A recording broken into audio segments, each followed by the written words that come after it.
Queria convidar você a abrir a sua Bíblia no Evangelho de João, capítulo 1. Nós vamos ler desde o versículo 4, né?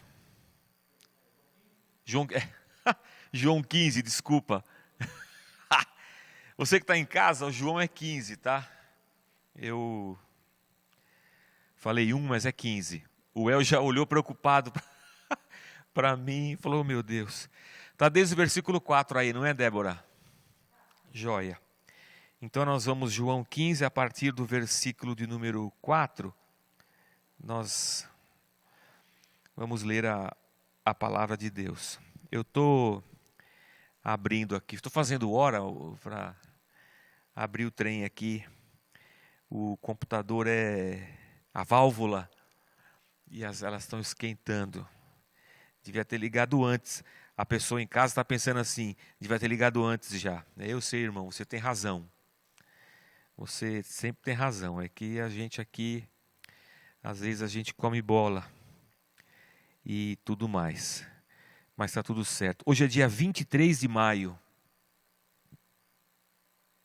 É isso, irmãos? 24. 24. 23 foi ontem que eu escrevi, acabei de escrever aqui. Passei a limpo, bonitinho. Hoje é 24 de maio. Meu Deus, a gente já está em maio, irmãos. Parece que o ano nem começou ainda. Mas a gente já está em maio.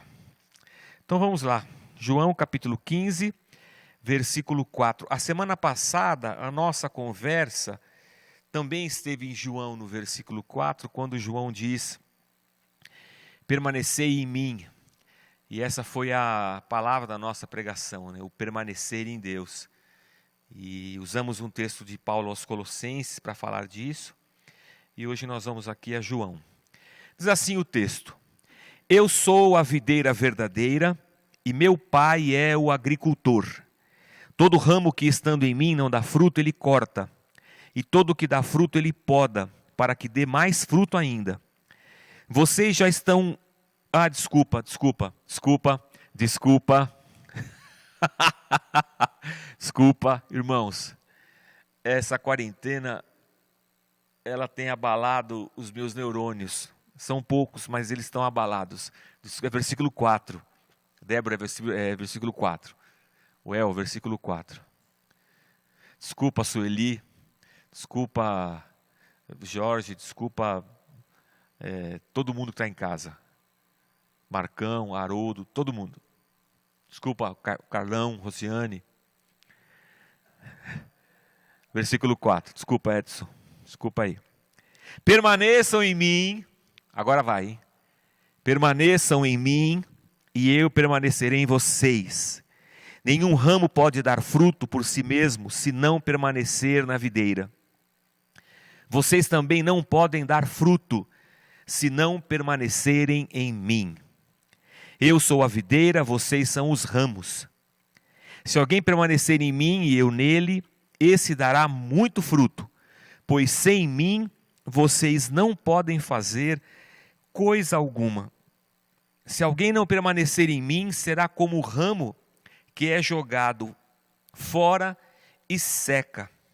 Tais ramos são apanhados, lançados ao fogo e queimados. Se vocês permanecerem em mim, e as minhas palavras permanecerem em vocês, pedirão o que quiserem e lhes será concedido. Meu Pai é glorificado pelo fato de vocês darem muito fruto, e assim serão meus discípulos. Como o Pai me amou, assim eu os amei. Permaneçam no meu amor. Se vocês obedecerem aos meus mandamentos, permanecerão no meu amor. Assim como tenho obedecido aos mandamentos do meu Pai, e em seu amor permaneço.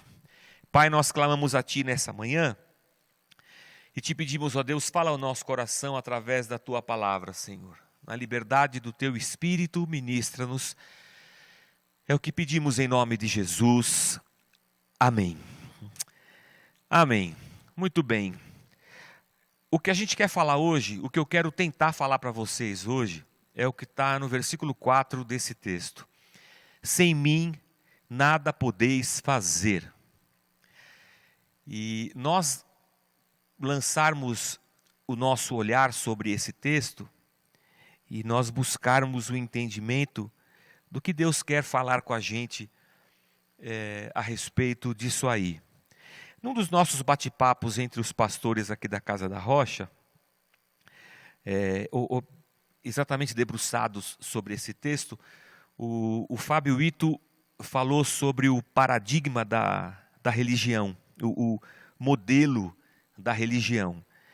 O modelo da religião lá no Velho Testamento e também lá no Novo, lá no primeiro século, era o templo, que era o lugar certo aonde o adorador deveria ir com o seu sacrifício.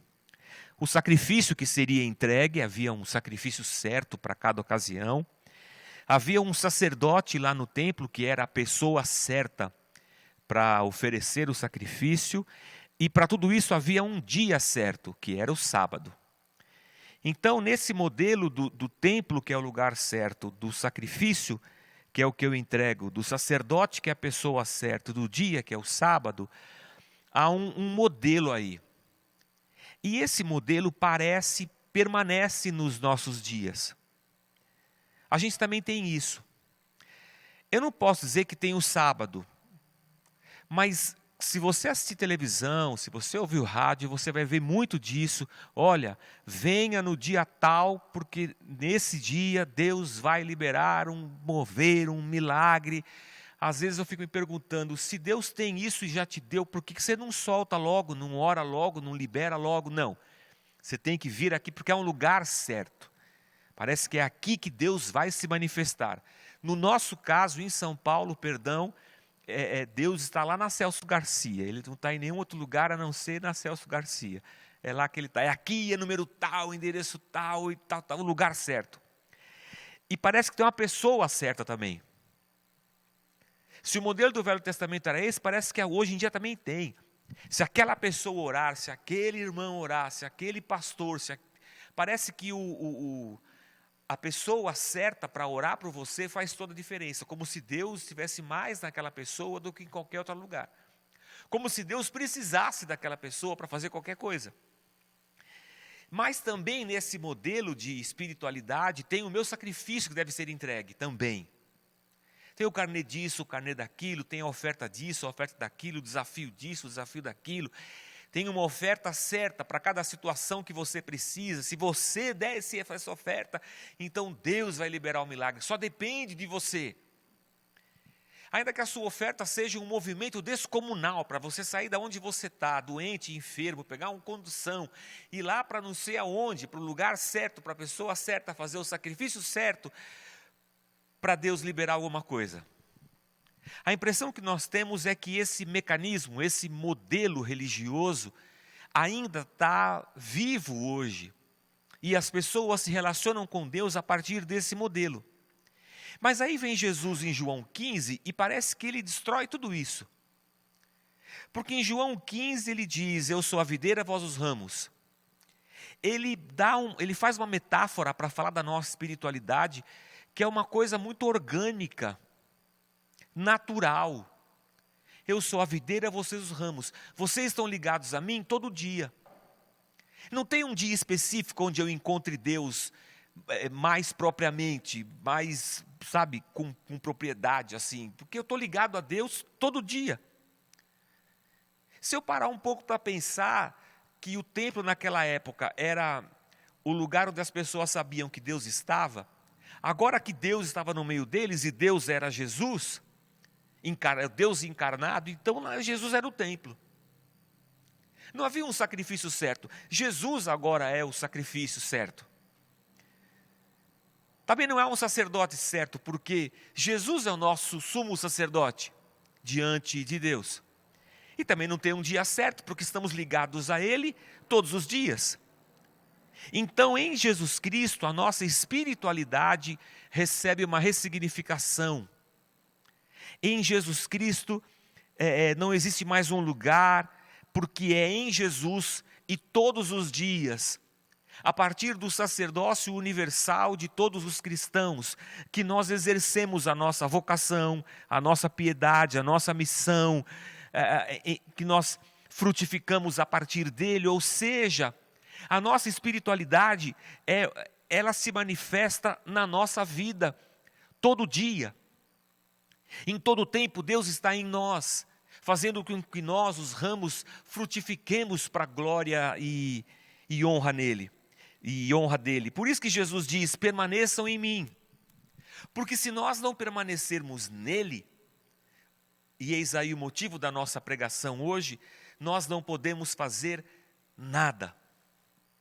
E é interessante o caminho dessa ressignificação, e talvez nos próximos domingos falemos disso, é que em Jesus Cristo é que a nossa oração se materializa, porque nós vamos orar e Deus vai fazer, diz lá em João 15, é nele, em Jesus, que os nossos afetos, eles são restaurados, eles encontram equilíbrio, é na relação de amor com Deus Pai, é em Jesus Cristo que nós somos curados, restaurados, acolhidos. Ele é a nossa oferta que agrada a Deus, Ele é o sacrifício que agrada ao Senhor.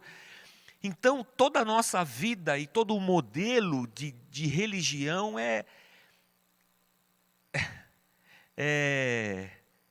transformado por Jesus Cristo. É em Cristo que nós estamos agora. Mas o que Cristo está dizendo para nós é que a gente não pode dar fruto por nós mesmos. Sem Ele a gente não pode fazer nada. Mas pastor, eu faço, eu trabalho. É verdade. Quando Jesus diz, sem mim nada podeis fazer, o senhor não acha que é esquisito? Porque no mundo as pessoas fazem tanta coisa e não é todo mundo que tem Jesus. Então, na verdade, irmãos, nessa vida que a gente leva, é assim, ó, eu faço, eu trabalho, eu construo, eu dou os meus corres, a gente fala aqui na Zona Leste, eu construo a minha carreira, eu compro a minha casa, eu abro a minha empresa, eu corro atrás das coisas, eu faço pós-graduação, eu não sei o que, eu não sei o que lá. Você percebe que nessa nossa vida, nesse tempo que nós vivemos, a gente é que faz as coisas? Eu venho aqui, eu transmito o culto, eu venho aqui, eu toco, eu venho aqui, eu canto, eu venho aqui, eu prego. Até nos aspectos religiosos, eu faço as coisas. É como se a minha vida fosse uma vida de fazer coisas, e dentro dessas coisas que são feitas está também a minha religião. Porque lá também é um espaço e um lugar onde eu faço coisas. E como é que Jesus diz que a gente não pode fazer nada se eu estou fazendo esse monte de coisa? O que Jesus está dizendo para nós é que num aspecto religioso, irmãos, a gente pode fazer muita coisa sem estar fazendo nada. O que Jesus está tentando dizer para a gente é que há um sentido na nossa vida. E esse sentido só é encontrado e só é possível quando nós permanecermos em Cristo, para que tudo aquilo que nós fizermos seja em conformidade com o fruto que vem desse Cristo. Sem isso, não há sentido no que fazemos. Se o que fazemos não está dentro da vontade de Deus Pai. Nós vivemos, irmãos, uma sociedade materialista. Uma sociedade materialista é uma sociedade que não crê no transcendente. Ela não crê no que é espiritual, ela crê no que é material. Então, por ser materialista, ela não acredita numa interferência de Deus ou qualquer coisa assim. Eu vou fazendo, eu vou vivendo, eu construo e a partir de mim mesmo eu faço. E eu faço isso interagindo com o mundo. Com as coisas, eu trabalho, eu estudo, eu estou fazendo, eu estou construindo a história da minha vida. Eu estou construindo a minha história. E esse jeito de ser é um jeito de ser que não leva em conta Deus. Porque não leva em conta um Deus que age na história, não leva em conta um Deus que transcende a nossa matéria, o nosso corpo. Não leva em conta o fato de que Deus é Senhor e soberano sobre as coisas. Deus é só a minha escolha religiosa. Deus é só religião que eu vou domingo e faço algumas coisas. Mas tirando o domingo ou o dia que eu vou lá e faço as minhas coisas, a minha vida é essa vida material, onde eu estou construindo a história da minha vida. Mas eu digo para você, irmãos, e eu pergunto para você, é assim mesmo? Será que não existe um Deus acima da nossa cabeça? Que transcende a nossa experiência humana? Será que não há um Deus que intervém na história? Como interveio na vida de José, de Abraão, de Isaac, de Jacó, de Moisés, de Paulo, de Pedro, na minha, na sua? Será que não há um Deus que entra na nossa existência, na pessoa de Cristo, que encarna e transforma a realidade do ser humano? Então, se eu acredito nesse Deus que veio, que intervém, que age na história, que transcende a matéria, se eu acredito nesse Deus, então tudo faz sentido nessas palavras de Jesus. Sem Jesus, a gente não pode fazer nada. É só a partir de Jesus Cristo que o sentido da minha vida se materializa. E por que eu estou falando isso aí? Porque ele fala assim, sem mim vocês não podem fazer nada. É verdade. E não é poder assim de Jesus nos dar permissão para fazer. Não. É poder dínamos, dinamai. É poder mesmo. Poder realizador. Que está em Jesus Cristo. Sem esse poder que está em Jesus Cristo, eu não posso fazer nada. Mas você acabou de falar que a gente faz todas as coisas. Eu acabei de falar assim para você que a gente faz todas as coisas. Eu devo ter feito alguma anotação errada aqui na minha pregação, porque não está fazendo sentido. Mas eu vou ler com você Mateus capítulo 7, versículo 18. Mateus capítulo 7, versículo 18. Se tudo correr bem, vai aparecer na sua tela. Não está correndo bem, não vai aparecer na sua tela, não tem importância. Abra a sua Bíblia, Mateus capítulo 7, versículo 18. Na sua Bíblia vai aparecer, seja no celular, no papel, onde quer que seja. Olha só o que diz Mateus. A árvore boa não pode dar frutos ruins, nem a árvore ruim pode dar frutos bons. Toda árvore que não produz bons frutos é cortada e lançada ao fogo. Assim, pelos seus frutos, vocês os reconhecerão. Jesus está falando de falsos profetas, de gente que faz muita coisa, mas que não tem Deus. Só que aí ele fala assim no versículo 21. Nem todo aquele que me diz Senhor, Senhor, entrará no reino dos céus, mas apenas aquele que faz a vontade de meu Pai que está nos céus. Muitos me dirão naquele dia, Senhor, Senhor, não profetizamos em teu nome? Em teu nome não expulsamos demônios e não realizamos muitos milagres? Então eu lhes direi claramente, nunca os conheci. Afastem-se de mim, vocês que praticam o mal. Olha que coisa louca, irmãos. Há no ser humano uma capacidade incrível. O ser humano foi criado à imagem e à semelhança de Deus. Há no ser humano uma sabedoria, uma capacidade de superar limites, seja intelectual, seja físico, seja o que for, que permite ao homem, sim, fazer muitas coisas. E o que é uma coisa surpreendente é que o texto diz que no último dia, algumas pessoas chegarão para Jesus e falarão assim, em teu nome expulsamos demônios, e Jesus vai dizer assim, é verdade. Eles vão dizer assim, não, nós fizemos milagres em teu nome. E ele vai dizer assim, é verdade. Então deixa a gente entrar. Não, eu não conheço vocês. Irmão, isso aqui é muito louco. Quando a gente junta Mateus com Lucas, com João, a gente fica confuso. Agora eu fiquei até com medo, irmãos.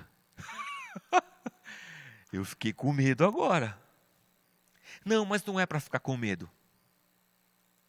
É para a gente desmontar um tipo de piedade, de religiosidade, que é falsa, que nos engana, que nos prende e nos impede uma relação sincera e abençoada com Jesus Cristo. Vou te dar um exemplo. Vou dar um exemplo. Vamos supor que você vem aqui à igreja. Agora não tem mais igreja, né? Agora, quer dizer, tem igreja, não tem prédio, né? Não tem prédio dentro do povo. Mas você foi lá, não sei aonde, e não sei quem orou por você e você foi curado. Aí você pensa assim, Deus está na vida daquele cara lá. Agora eu vou levar o meu outro amigo para chegar lá, porque ele vai orar pelo meu amigo também vai ser curado. Opa, não sei. Não sei. E vou fazer a seguinte pergunta para você. Você foi lá, o fulano orou e você foi curado. Quem te curou? Deus ou o fulano? A Rosiane já respondeu, foi Deus. Então, quando aquele fulano operou esse sinal, o sinal que o fulano operou está me dizendo é que Deus não está nele, Deus está em você, porque foi em você que aconteceu o milagre. Aquele fulano foi só um instrumento. Ele não é o operador do negócio, sabe? Significa que Deus está em você. E isso também não faz com que eu chegue à conclusão de que aquele é um homem de Deus. Como assim, pastor? Ora, para um pouquinho. Lembra da história de Balaão, lá no Velho Testamento? Um profeta que era um profeta mequetrefe, era um profeta ímpio, e ele foi contratado por dinheiro para amaldiçoar o povo de Deus. E quando ele estava indo amaldiçoar o povo de Deus, montado numa mula, a mula viu o anjo do Senhor e ele não viu. O profeta não viu. A mula viu e estancou. Quando a mula estancou, o profeta surrou a mula, ela andou mais um pouco, só que aí tinha um caminho meio estreito, ele estava em cima da mula, a mula tentou desviar do anjo, ele raspou a perna numa árvore, ele desceu e começou a socar a mula, porque a mula não queria andar, e a mula falou assim, Ê, para de me bater, meu. E o profeta conversou com a mula. Pô, eu quero andar, você fica parado aí, não sei o quê. Aí a mula falou assim, você não está vendo o anjo? Não, cá tem um anjo aí na frente, por isso que eu parei. Olha que loucura, irmãos. A mula viu, falou e foi instrumento de Deus. Ah, Deus está com essa mula. É capaz de você ir lá no... Onde é que fica a mula? Onde é que a mula dorme? Celso Garcia? Não, fala isso. Desculpa, irmãos, eu não podia perder a piada. Desculpa, gente. Depois você edita esse negócio aí. Não, o estábulo.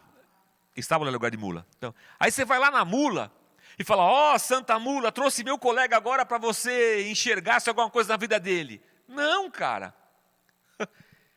Não é a mula, é Deus.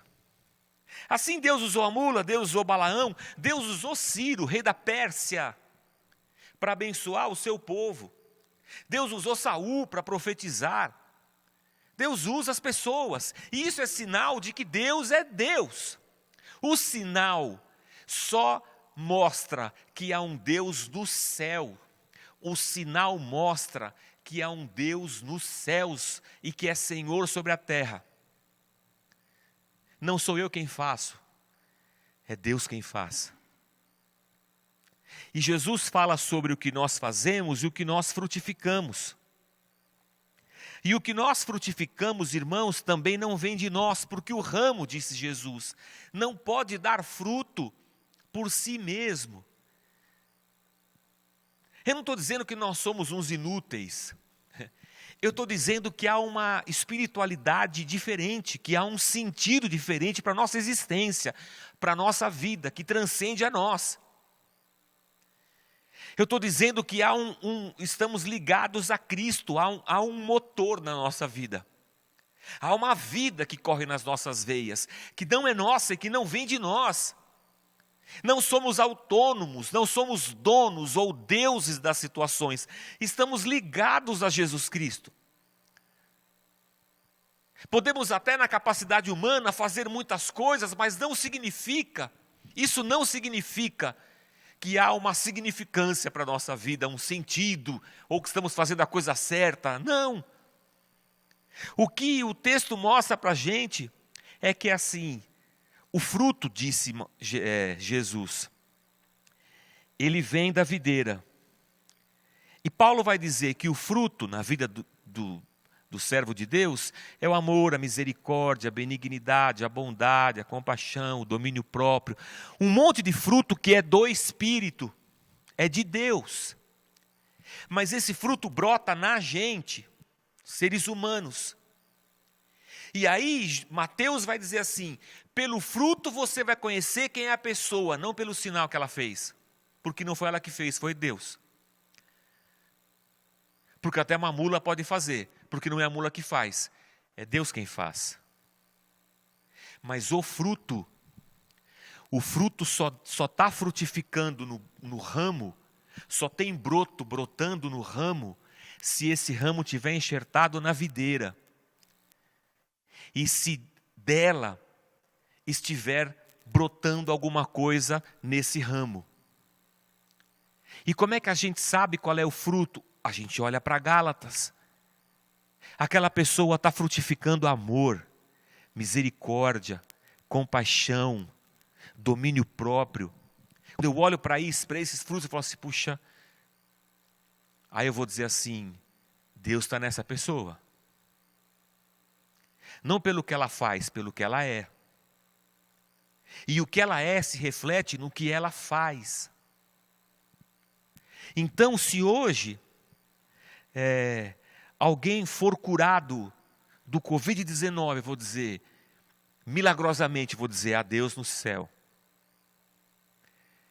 Mas hoje, se a pessoa não tiver ainda a cura, e está lá doente, está sem comida, e a igreja se movimenta, e entrega uma cesta básica, e demonstra o amor de Deus, eu vou dizer, Deus está nessa igreja.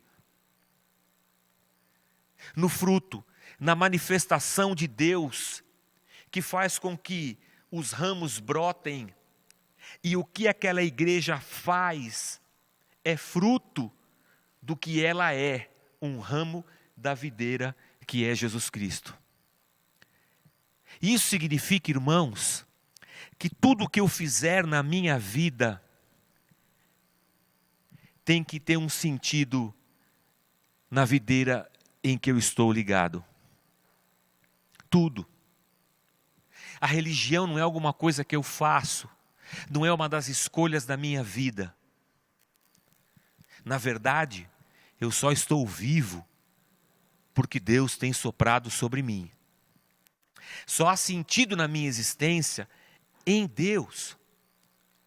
Então, se eu for trabalhar, seja no que for, as minhas ações precisam ser coerentes com o fruto que vem de Jesus Cristo. Isso significa que não há um dia para eu ser religioso, domingo. Porque eu posso ser religioso cuidando da minha família. Religioso eu digo no sentido de piedoso, de espiritual, de transbordante do fruto do Espírito. Eu posso fazer isso na minha família, amanhã, segunda-feira, terça, quarta, qualquer dia. Eu posso fazer isso no meu trabalho, eu posso fazer isso na escola, eu posso ser assim em qualquer lugar. E ao ser assim, Deus vai sendo reconhecido no amor, na misericórdia, na graça, no perdão, no sentido que a vida ganha, porque, irmãos, vivemos dias que a vida parece que não tem sentido. A vida parece que não tem sentido. Perdemos a vida como se ela não fosse nada. Construímos a nossa cultura, construímos as nossas possibilidades, construímos o nosso país, construímos um mundo, uma economia liberal, um mundo que avança. E fomos barrados por um vírus que precisa de uma célula humana para existir, para viver, porque ele é só uma proteína. Que louco isso, irmãos. Tudo que nós construímos destruído agora por um vírus que a gente nem enxerga. Aí eu pergunto, qual o sentido disso tudo? E o único sentido que eu posso encontrar é as palavras de Cristo para nós: sem mim, vocês não podem fazer nada. Ou seja, só há sentido nas coisas que eu faço quando se manifesta nas coisas que eu faço o fruto que vem de Jesus Cristo. Quando eu sei que todas as coisas que eu estou fazendo aqui são para a glória de Deus. Quando eu sei que apesar dessa loucura que a vida se transformou, Deus continua em mim. Quando eu vim para cá, eu vim pensando no Anderson, nosso querido. Eu fiquei pensando assim, como é que ele vai conseguir passar por isso? Como é que ele vai conseguir superar a perda de um filho? E eu pensei, Deus pode fazer isso. Deus pode. Porque há um poder de Deus que se manifesta nos ramos. E a gente não poderia. Eu não poderia suportar essa vida. Eu não poderia talvez aguentar o tranco dessa situação. Em mim eu não poderia. Mas eu estou enxertado em Cristo. Então há duas coisas preciosas para o nosso coração nessa manhã. A primeira delas é que ser cristão é muito mais do que ter uma religião. Ser cristão é estar preso a Jesus Cristo, de tal maneira que o que Jesus Cristo faz brota em mim. E esse broto se manifesta na vida. Ele não é meu, ele é de Cristo. Isso significa que ser cristão é algo que faz em mim uma nova pessoa. Em Cristo eu sou uma nova pessoa, uma nova criatura. Não sou mais aquilo que eu era, eu sou aquilo que Cristo produz a partir de mim e em mim. E a segunda coisa que esse texto quer dizer para nós é que a gente não pode levar uma vida desconectada de Jesus. Porque uma vida desconectada de Jesus é uma vida em que a gente pode fazer muita coisa. Mas muita coisa não leva a gente para lugar nenhum. Mas se nós estivermos enxertados em Cristo, então a gente continua podendo fazer muita coisa, mas tudo que nós fazemos vem vestido com o fruto que é o amor, a misericórdia, o perdão, a graça, a justiça. Tudo aquilo que está em Deus e que brota em nós a partir de Jesus Cristo, nosso Senhor. Significa que Deus está dando para a nossa existência um sentido. Deus está dando para a nossa caminhada um motivo, e está nele. Deus Pai, Deus Filho, Deus Espírito Santo. E com isso eu queria dizer para você que há um poder de Deus na nossa vida, que não é nosso, que é dele. E toda vez que esse poder se manifesta, eu sei que há Deus nos céus. E aí eu posso responder para você, como é que a gente vai superar esses dias? Pelo poder de Deus. Como é que eu vou aguentar esse confinamento? Pelo poder de Deus. Como é que eu vou conseguir superar essa falência? Pelo poder de Deus. Como é que a gente vai conseguir chegar do outro lado? Pelo poder de Deus. Como é que eu vou continuar andando se eu nem sei para onde eu vou? Pelo poder de Deus. Como é que eu vou aguentar essa perda? Pelo poder de Deus. Que não é nosso, não somos nós quem controlamos, mas Deus opera nas nossas vidas dia após dia. E se eu estou enxertado na videira e vivendo essa situação maluca que a gente está vivendo hoje, eu posso descansar em paz, porque nada pode matar aquele que se levantou da morte, Jesus Cristo. E a vida que opera em mim hoje não descende dessa terra. A vida que opera em mim hoje vem dele. E é nele que nós estamos, é nele que nós existimos. Dele vêm todas as coisas. É nele que estamos firmados. É nessa rocha que estamos sedimentados.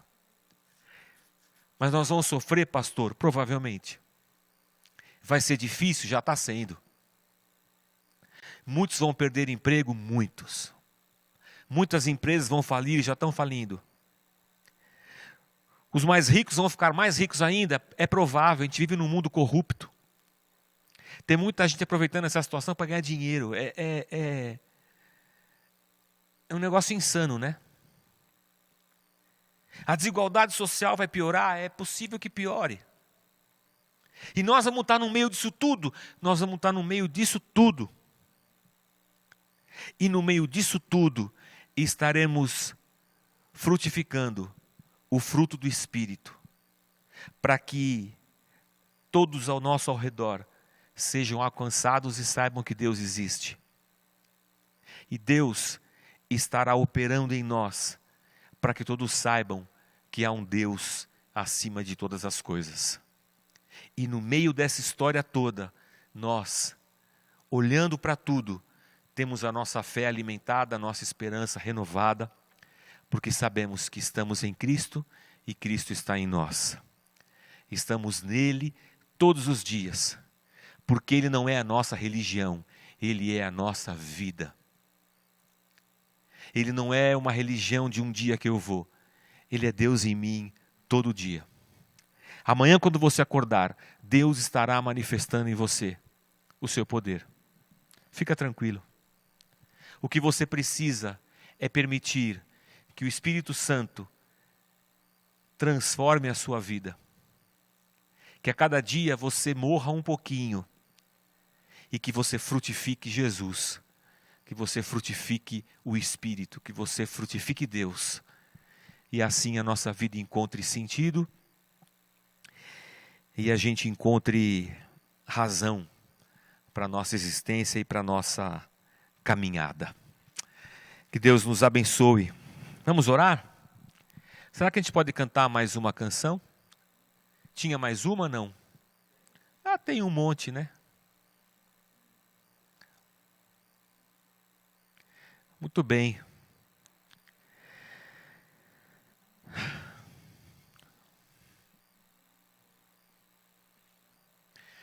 Muito bem.